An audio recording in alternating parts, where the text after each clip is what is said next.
Good morning, everybody. This morning's scripture comes from the book of Genesis, chapter 1, verse 27. So God created man in his own image. In the image of God, he created him male and female. Now, as we know, the first thing that God created was light and darkness. And then afterwards, he created the heaven. And as the heaven expanded, it became the universe. Now, astronomers believe that there are about 2 trillion galaxies, known galaxies in the universe. And that it is believed that there are as many as 3.2 trillion planets in those galaxies. Now, when we throw out numbers like a million, billion, trillion, it's just, I don't think people truly comprehend the significance. It takes 1,000 millions to make a billion, and it takes 1,000 billions to make a trillion. If you laid $1 million bills lengthwise, do you know how far that would take you? 96 miles. Now, if you laid $1 billion lengthwise, how far do you think that would take you? 96,900 miles. And if you laid $1 trillion bills lengthwise, it would go for 96,906,656 miles. Now, to put this in a perspective that's easier for us to understand, let's look at it like this. 1 million seconds is 11 and a half days. 1 billion seconds is 31 years and 8 months. 1 trillion seconds is 37,709 years. That's a huge difference, wouldn't you say? Now think about God making all of this and all those planets and all those galaxies. But you know what the most wonderful part of it all is? He knows our name. He knows each of us. And of all the things that he has created, things that go beyond our comprehension, he knows us, our names. And I believe that's incredibly special. I truly do. It's as if you're more important than anything else he has created since we were made in his image. Something that I think a lot of people don't really understand or realize. Think about that for a moment. He took the time to make what apparently is the most important thing to him after he created the universe. He created man. Sadly, man's appetite lacks the discipline, and man's free will overcame man's discipline and cost man the Garden of Eden.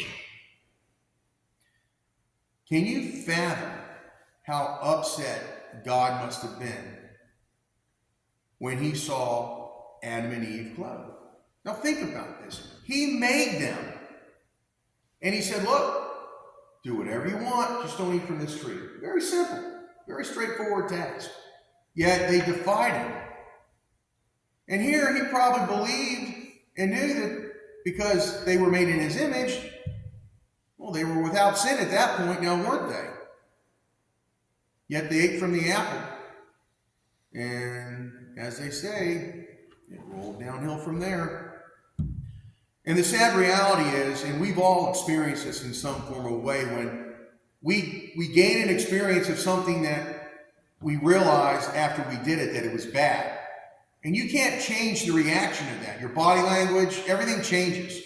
And those on the outside can see the change. Whether you want them to see it or not, they see it. And that's what God came across when he saw Adam and Eve. Now, he could have eliminated them and started over, but he didn't. He chose to punish them, and which he did allow them to experience pain, hunger, and loss. Yet, personally, I'm still amazed at those who God has spoken to, but they chose a different path. Jonah comes to mind. Remember, God said, I need you to go to this town. Jonah's like, no, I ain't doing that, God, no, forget that. So what's he do? He gets on the boat. There's a huge storm. And he tells the guys on the boat, throw me overboard. He gets swallowed by the whale.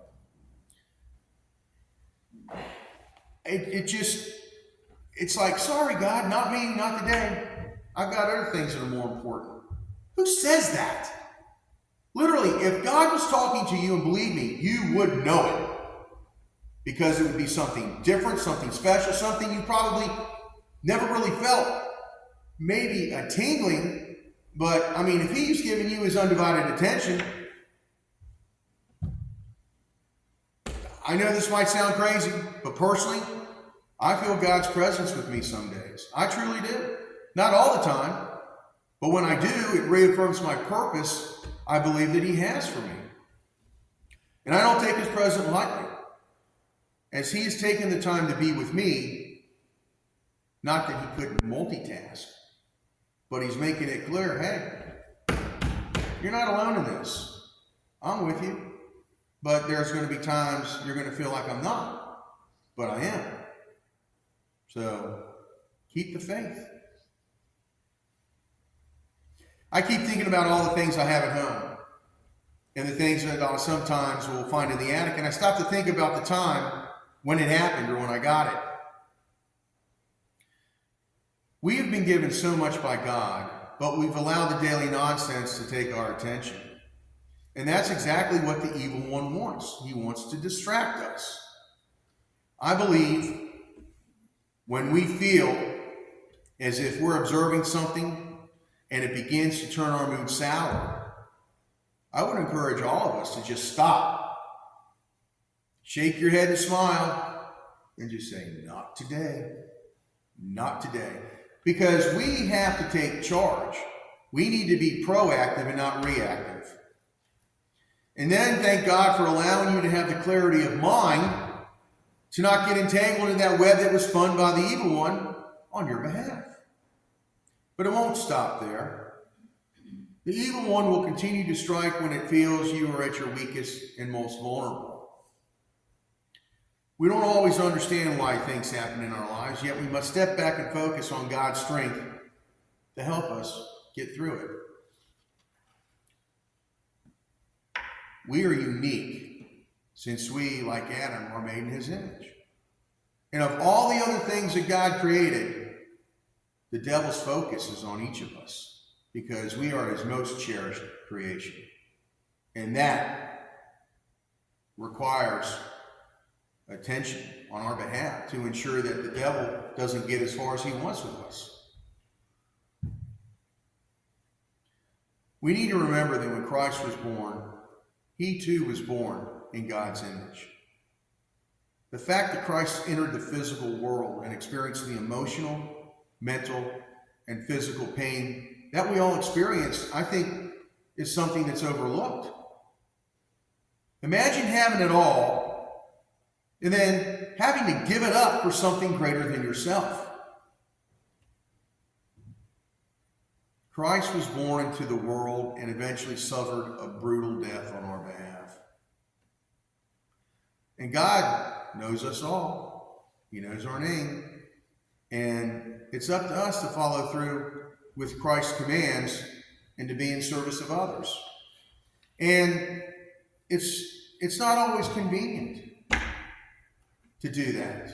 We all have plans. We all make plans for our day. I'm the type of guy, when I plan for something and something interrupts that, I get aggravated. Well, not as bad as I used to. But it's like, oh no, my plans are ruined. Well, maybe there's a reason for that.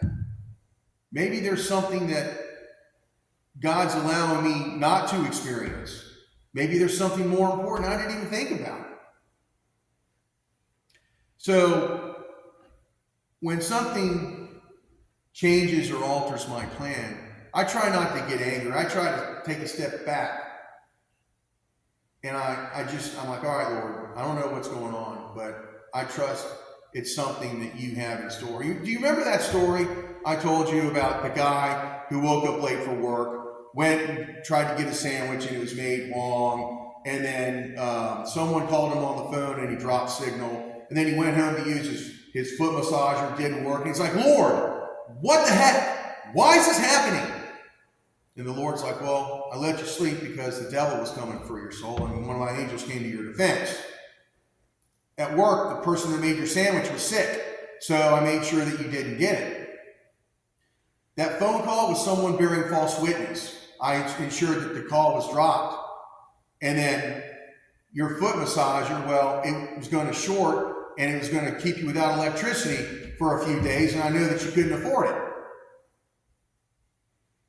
And the guy felt that big because he didn't understand. It was his timeline. He's like, why is all this crap happening to me? Instead of saying, Lord, I don't know what's going on, but I trust you. And if you could just please give me a sign or some assurance that I'm on the right path. And then guess what happens? You might hear a bird.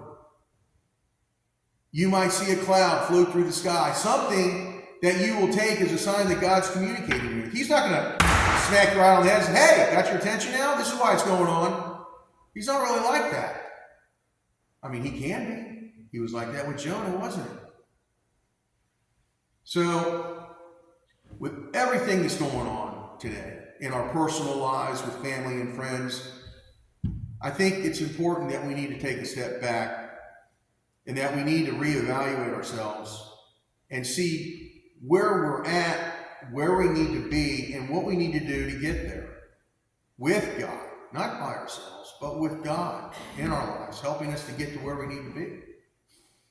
And sometimes that path is filled with obstacles and challenges. And when that happens, we get the strength and the comfort knowing that we're not experiencing this alone. He is with us. And the hardest thing for us to do is to accept that. Straight up, in faith. I accept it. I don't have to see it. I know it. And we all have it within us to do that. And I've been dealing with some serious challenges, and I'm not worried about it. I'm not, because that's a tool of the devil. Doesn't mean I'm not concerned that I don't care. It just means that it's not going to consume me. And God's will is God's will, whether I understand it or not.